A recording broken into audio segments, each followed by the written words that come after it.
Dear students, let us start the discussion on today's newspaper, that is 14th September 2016. The first article is related to the police reforms.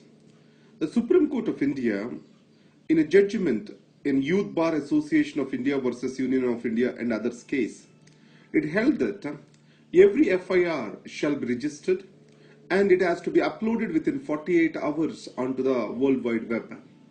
So this have many long-term consequences for delivery of justice and also to bring in fairness in investigation. How it will happen? Most of the police, they prefer not to register the cases because of two reasons. One is due to pressures and are to help the influential people. And the second thing is, if FIRs are registered, tomorrow in their performance evaluation, the number of FIRs or cases solved comes into question. So it means it may reflect them very poor. In these circumstances, the present thing makes it mandatory for the FIRs to be registered and uploaded. And the Supreme Court also went into great detail in its implementation. The first thing which it took into consideration is the privacy, and the other one is the logistics. Coming to the concerns of privacy, in the case of national security, or if it is related to the rape or other heinous crimes where the identity of the individual has to be concealed, a deputy superintendent of police level officer can make a decision to defer uploading these matters onto the websites. And if it has to be appealed, it can be appealed before a committee headed by the district superintendent of police or the police commissioner in the cities. Coming to the logistics, some remote police stations may not have the internet connectivity. They can appoint the special messengers to take this to the district headquarters. For them, they can upload that within 72 hours. So this is a very welcome step, and it is in line with the Supreme Court's notion of protection of the human rights. On the other side, the police reforms, these have to be drastically onto the side of improving the manpower. So the shortage of the manpower is killing the functioning of the police. And the second challenge over here is the sensitization of the police with regard to the human rights and also changing the behavioral norms and fighting the corruption. If these three things are not improved, any changes will be just cosmetic and superficial. Now here, I want to give you the Prime Minister Modi's opinion at DGP Summit. What he said is, it is not the number of the police or size of the police that deter the crime. It is about the trust and confidence that exists among the people that is reduces the crime. So the law and order is maintained due to the better social environment rather than just the police presence. Whatever be the case, if you take the numbers in India is understaffed in consideration to the police. If you take about the Western countries, Indian police to population ratio is short by 4 times. Now coming to Afghanistan and Pakistan trade transit agreement. So if you carefully observe over here, the Afghanistan need connectivity and export markets. One of the major export market to it is India. So the trucks has to pass through the Pakistan before they enter into India. But Pakistan do not want to allow Indian goods to pass through its soil. That is the reason why the trucks are allowed to carry the goods only on one way, not just the other way around. It becomes financially unfeasible for the export of the Afghan goods into India. So in this scenario, the prosperity of both Afghanistan and Pakistan depends upon the working or making Afghanistan-Pakistan trade and transit agreement working. If you carefully observe, Pakistan also needs to export its goods to Central Asia via Afghanistan. So, Afghanistan also is looking for imposing restrictions on the Pak goods.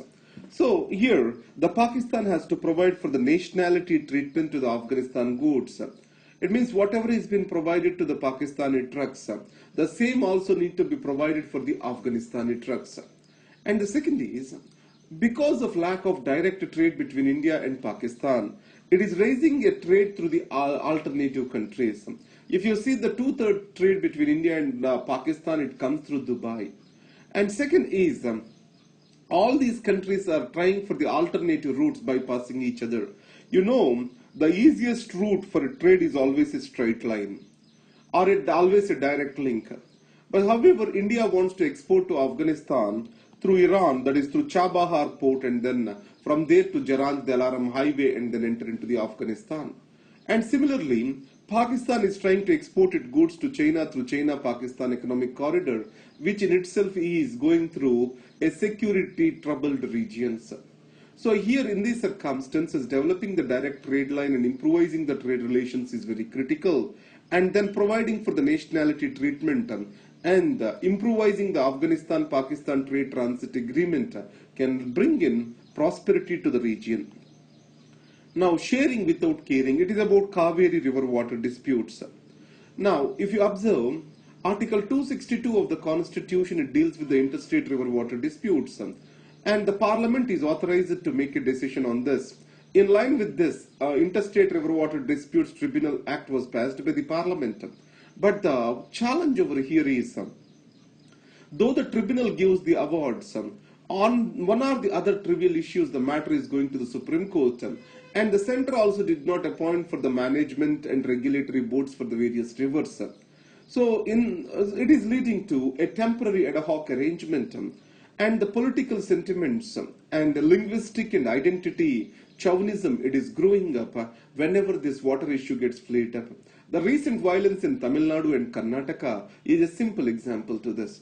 So, as the Kaveri Water Disputes Tribunal suggested, the matter of water sharing shall be decided by a technical team rather than the politics of the day. And the centre has to take a lead role in establishing this technical team, which the second ARC has clearly stated that the centre did not play its role in doing away with the interstate river water disputes. And coming to higher education in India, now higher education, if you take about access and quality, access is more with the state universities. More than 95% of the higher education is delivered by the state universities. Central educational institutions are more qualitative, but they are not giving access to the huge number of students. Now, whenever there is a challenge or whenever the issue of the quality is questioned, always the ready-made solution which has been thought about is bringing in more central educational institutions. And the states also eye for more central educational institutions. But however, they can never be equated to the 95% of the access provided by the state universities. So the better solution to improve the quality of education, that is to improve them in the state universities and state higher educational institutions. On the other side, the private education is also increasing, but the private education, it sees education as a business.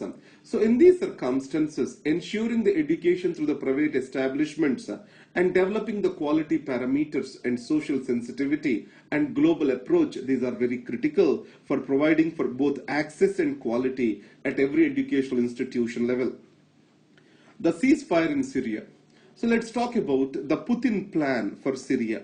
So now there is a ceasefire agreement about to be reached between Russia and US on Syrian matters.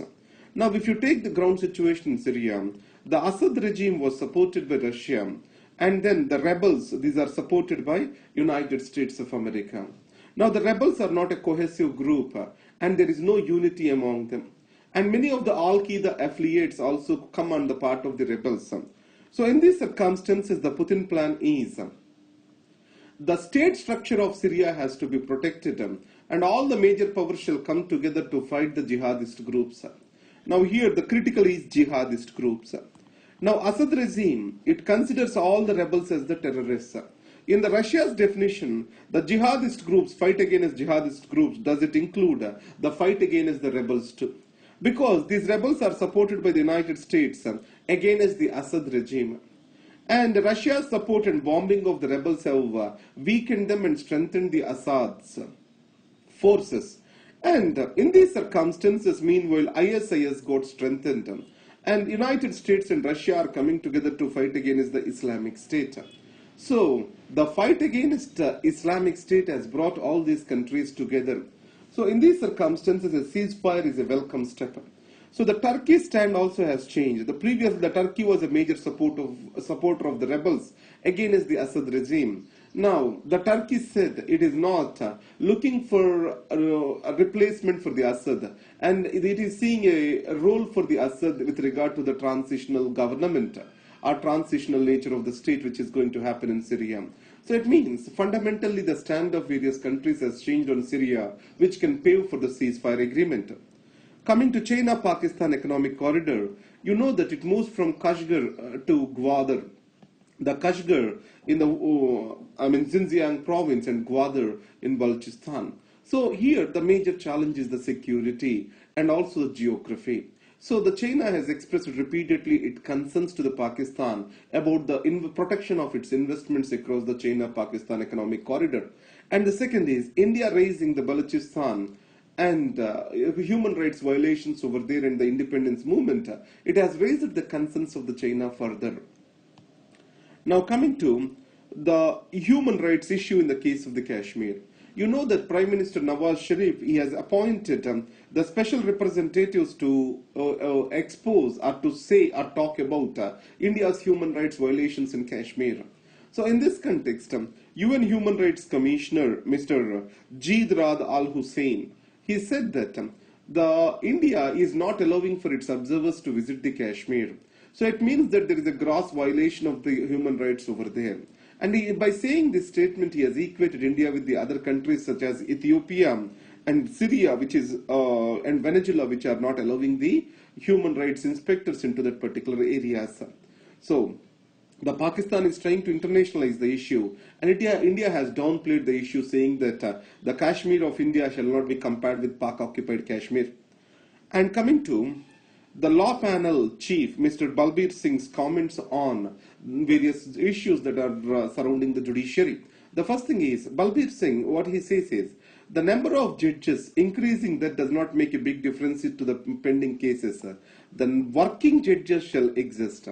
Working judges means who are fast and quick in delivering their judgments and disposal of the cases.